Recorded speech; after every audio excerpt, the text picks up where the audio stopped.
President John Mahama has urged the tripartite committee to return to the salaries negotiating table immediately to determine the new minimum wage. The president also urged the partners to be mindful of the national kitty, the need for increased productivity and development projects so that the welfare of millions of other Ghanaians who do not fall under the Controller and Accountant General's department will be promoted.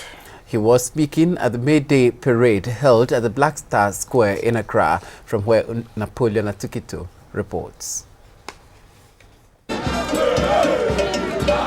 Difficult to understand this culture. Was it a militant march to back demands for better conditions of service?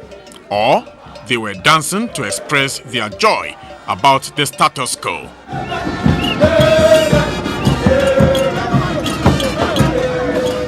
Days prior to the May Day celebration, the Trades Union Congress had made its voice audible in appeals for salary increase for all government workers.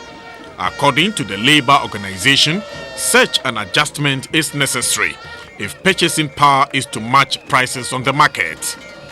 On May Day, the TUC in one breath noted that the Ghanaian economy is challenged at present, while in another breath admitted that those challenges were traceable to the fundamentals of the economy.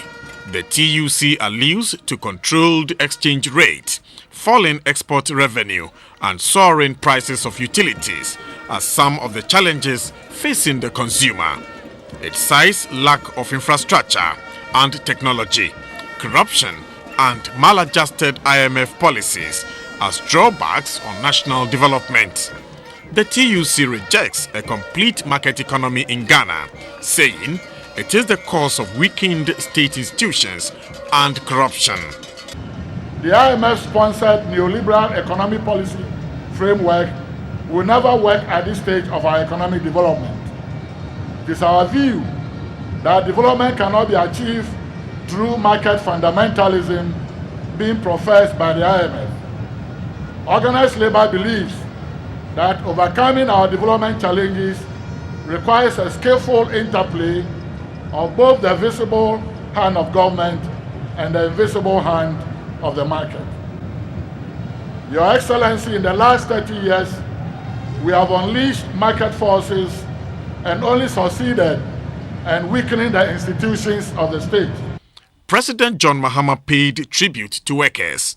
He admitted to the austere measures, but noted that it is a crucial sacrifice in the short term for a better tomorrow.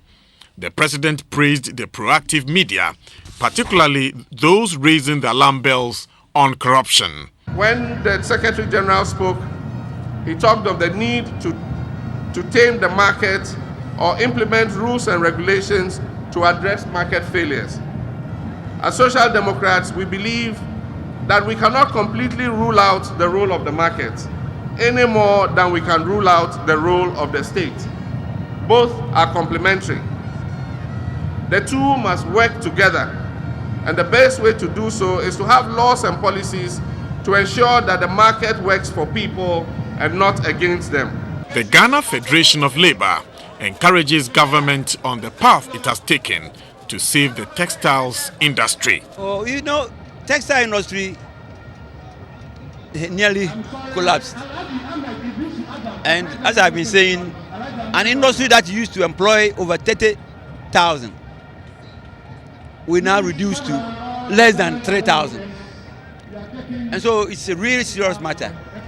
But thank God, the president himself has made a personal intervention. As we stand here, there is a team that is going out there to educate traders to refrain from doing things that will destroy the industry.